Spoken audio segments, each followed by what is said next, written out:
Good morning बच्चों। आज lesson number 13 का टॉपिक नंबर 4 पढ़ेंगे। ठीक है, उससे पहले हमने कल क्वेश्चन किया था आपसे कि वृद्धि दर और समय के मध्य जो ग्राफ होता है उसे क्या कहते हैं? सिग्मोइड वृद्धि वक्र कहते हैं। क्या कहते हैं? सिग्मोइड वृद्धि वक्र। ठीक है, आज अपना टॉपिक रहेगा वृद्धि का मापन, यानी जो ग्रोथ हुई है उसका मापन किस प्रकार से किया जाता है। जो ग्रोथ हुई है या वृद्धि हुई है पादप में, उसका मापन किस प्रकार से किया जाता है, इसके बारे में अपन बातें करते हैं। तो देखिए, सबसे पहले अब जो वृद्धि है वो अपन कैसे पता करेंगे? या तो कोशिका संख्या में वृद्धि हुई है, कोशिका संख्या में वृद्धि हुई है इसके बारे से पता लगाते, या कोशिका उत्तक या अंगों में वृद्धि हुई है उसके द्वारा पता लगाएंगे, या उसके शुष्क भाग में जो वृद्धि होती है उससे पता लगाते हैं, और या रेखीय मापन के द्वारा वृद्धि का पता लगाते हैं। तो कोशिका की संख्या में वृद्धि होती है, उत्तक में वृद्धि द्वारा, शुष्क भाग में वृद्धि द्वारा, रेखीय मापन द्वारा वृद्धि का अपन क्या करेंगे? पता करेंगे। परंतु यहाँ हम वृद्धि के मापन की दो विधियां पढ़ेंगे। उसमें कौन सी है? एक तो सरल विधि, दूसरी पढ़ते हैं अपन वृद्धि मापी द्वारा, जिसको क्या बोलते हैं? ऑक्सेनोमीटर द्वारा। इंग्लिश में क्या बोलते हैं इसको? ऑक्सेनोमीटर।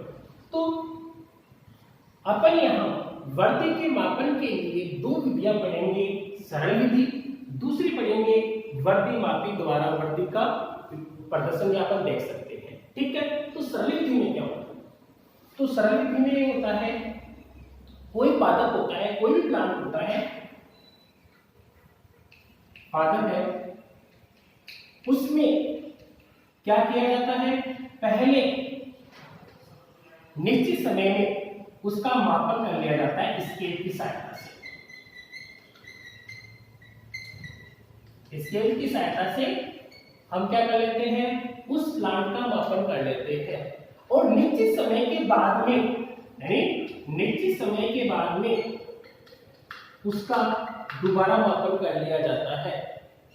ठीक है, और दोनों के बाद में निश्चित समय के अंतराल में जो अंतर आया है उसे अपन क्या कहेंगे? वृद्धि। ये विधि कौन सी विधि कहलाती है? सरल विधि।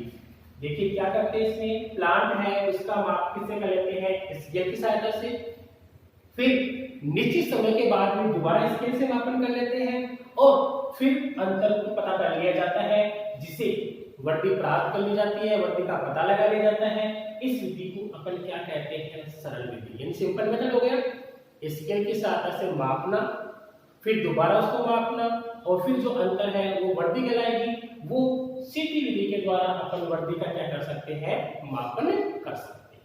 ये तो हो गई कौन सी विधि? सरल विधि। कौन सी विधि हो गई है? सरल विधि हो गई। उसके बाद में बात करते हैं अपन दूसरी विधि है चाप वृद्धि मापी ऑक्सेनोमीटर या वृद्धि मापी द्वारा। अब इसमें क्या होता है? एक स्टैंड लगा होता है, एक तो क्या लगा रहता है? स्टैंड लगा होता है, और यहां पर एक घिरनी लगी होती है। क्या लगी होती है? घिरनी लगी होती है, और घिरनी का संबंध किससे होता है? सूचक से। किससे होता है? सूचक से।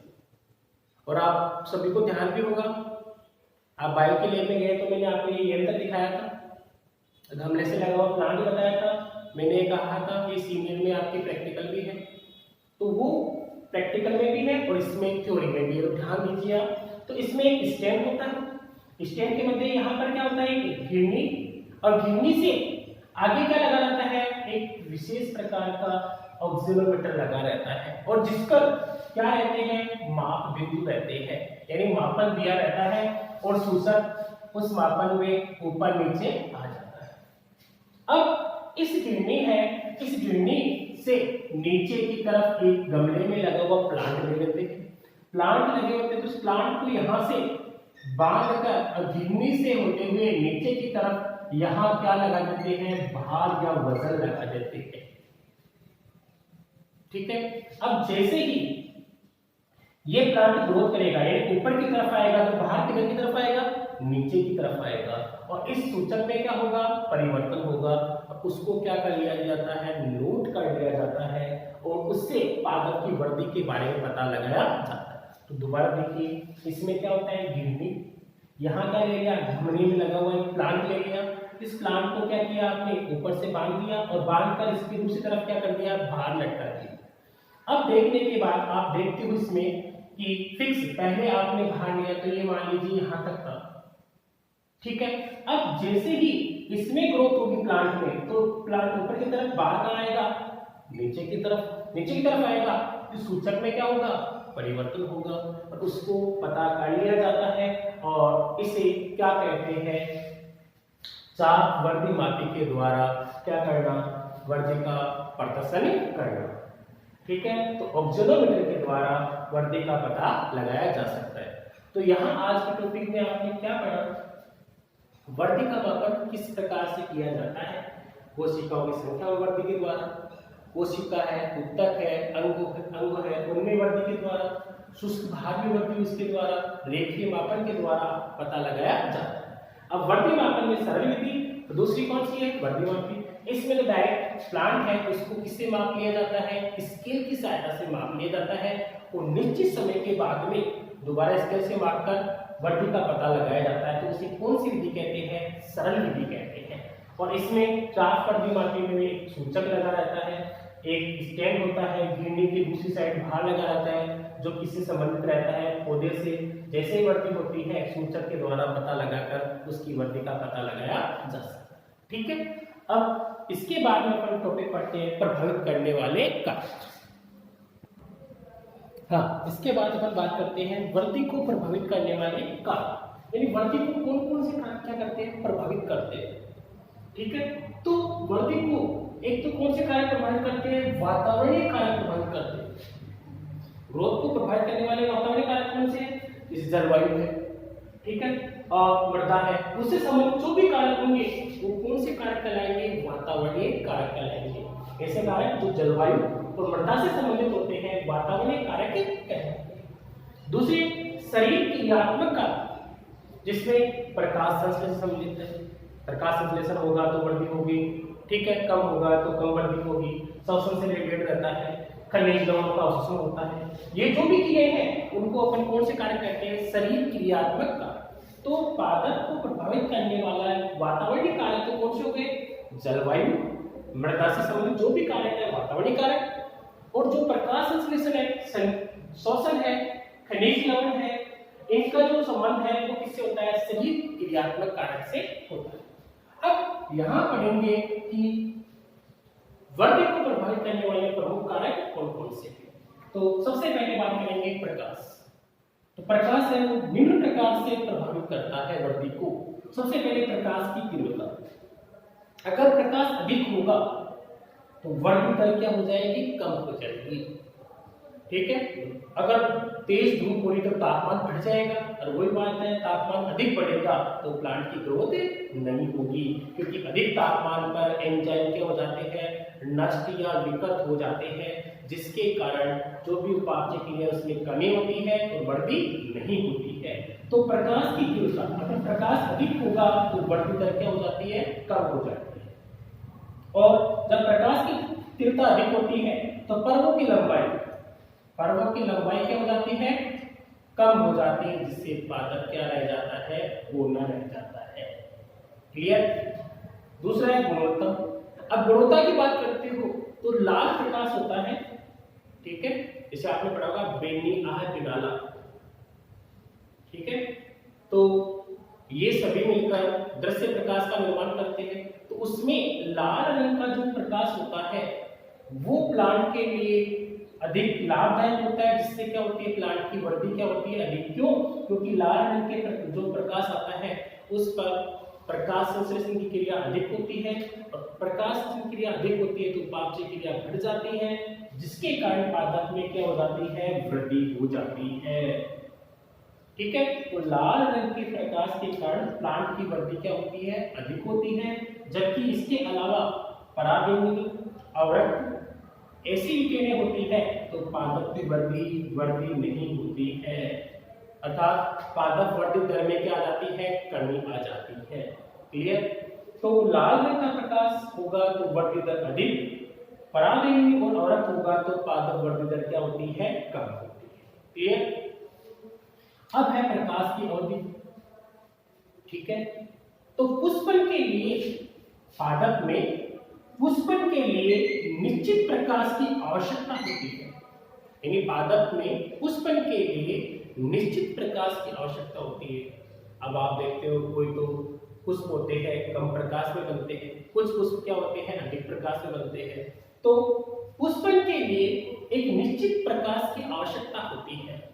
उस क्रिया को यानी निश्चित समय का प्रकाश दिया जाए और उसमें पुष्पन क्रिया हो जाए तो उस काल को क्या कहते हैं, दीप्ति काल कहते हैं। दोबारा देखिए यहाँ पर कि अगर किसी पादप को निश्चित समय का प्रकाश दिया जाता है, सनलाइट दी जाती है और उसमें कौन सी क्रिया हो जाए, पुष्पन की क्रिया हो जाए, तो उसे अपन क्या कहते हैं, दीप्ति काल कहते हैं। क्या कहते हैं, दीप्ति काल। तो प्रकाश निश्चित समय का होगा तो पुष्पन क्रिया हो जाएगी, और अगर प्रकाश निश्चित समय का नहीं दिया गया तो दीप्ति काल की क्रिया नहीं होगी, अर्थात पुष्पन की क्रिया नहीं होगी। ठीक है। फिर जल है, वो भी क्या होता है, इंपॉर्टेंट होता है वृद्धि के लिए। अगर जल डालते हो प्लांट में तो वो प्रकाश संश्लेषण के लिए भी यूज किया जाएगा या अपने भोजन के लिए अपने यूज किया जाएगा, और उसके अलावा खनिज लवणों के अवशोषण के लिए भी यूज किया जाएगा। तो जल होगा तो अधिक उपापचय की होगी, प्लांट की ग्रोथ भी क्या होती है, अधिक होती है। फिर बात करेंगे तापमान। तापमान है उपयुक्त तापमान तो 20 से लेकर 30 डिग्री सेंटीग्रेड। प्लांट है सबसे अधिक ग्रोथ करते हैं 20 से 35 तक मान सकते हो आप अधिकतम। अगर 20 से लेकर 30 डिग्री का टेम्परेचर होता है वो प्लांट के लिए उपयुक्त रहता है और इस टेम्परेचर प्लांट ग्रोथ करते हैं। और सामान्य ये भी कह सकते हैं 5 से लेकर 35 तक वृद्धि कर सकते हैं। मगर सबसे अधिक कौन से करेंगे, 20 से लेकर 30 पर। तो 5 से लेकर 35 डिग्री पर प्लांट क्या करते हैं, ग्रोथ करते हैं। इससे कम तापमान पर अधिक तापमान पर वृद्धि क्या जाती है, कम। अधिक तापमान होगा तो एंजाइम क्या हो जाएंगे, विकृत हो जाएंगे और नष्ट हो जाएंगे और वृद्धि नहीं होगी। और कम टेम्परेचर पर एंजाइम या अन्य जल है वो जम जाएगा तो पाचन क्रिया नहीं होगी और वृद्धि में क्या हो जाएगी, कमी हो जाएगी। फिर है ऑक्सीजन भी एक इंपॉर्टेंट कारक है। ठीक है, ऑक्सीजन भी एक इंपॉर्टेंट कारक है। अगर ये मिलती रहेगी तो श्वसन क्रिया भी चलती रहेगी और प्लांट की ग्रोथ होगी। फिर नेक्स्ट कौन सा है, खनिज लवण। अगर खनिज लवण अधिक होंगे तो पादप क्या करेंगे, ग्रोथ अधिक करेंगे। तो खनिज लवण नहीं होंगे तो प्लांट क्या करेंगे, ग्रोथ कम करेंगे। और एक प्रभाव किसका पड़ता है, पादप हार्मोन का भी। ठीक है, पादप हार्मोन का भी प्रभाव पड़ता है। पादप हार्मोन होंगे, निश्चित मात्रा में होंगे और वो अपना कार्य सही करेंगे तो प्लांट की ग्रोथ क्या होती है, अधिक, नहीं तो प्लांट की ग्रोथ क्या हो जाती है, कम। अब यहाँ आगे इस चैप्टर में अपन पादप हार्मोन के बारे में पढ़ेंगे। ऑक्सिन है, जिबरेलिन है, साइटोकाइनिन है, सब के बारे में अपन पढ़ेंगे एक। ठीक है, आज के टॉपिक में हमने 2 बात पढ़ी है, पादप वृद्धि को किस प्रकार से मापते हैं। तो ये तो सरल विधि थी और एक कौन सी थी, ऑक्सिनोमीटर। दूसरी हमने प्रभावित करने वाले कारकों के बारे में वर्णन किया। ठीक है, अब आज की टॉपिक क्वेश्चन है कि किसी पादप को निश्चित समय का प्रकाश दिया जाता है, किसी पादप को निश्चित समय का प्रकाश दिया जाता है तो उसमें पुष्पन क्रिया हो जाती है। तो उसमें पुष्पन क्रिया हो जाती है, इसे क्या कहते हैं। ठीक है, और सभी को कमेंट में इसका उत्तर लिखना है, क्योंकि अगले जो टॉपिक, अगला जो आपको जो टेस्ट होगा उसमें इन कमेंट के 12 नंबर है वो ऐड किए जाएंगे। ठीक है, और टॉपिक संबंधी कोई भी क्वेश्चन प्रॉब्लम हो तो आप पूछ सकते हैं। Thank you.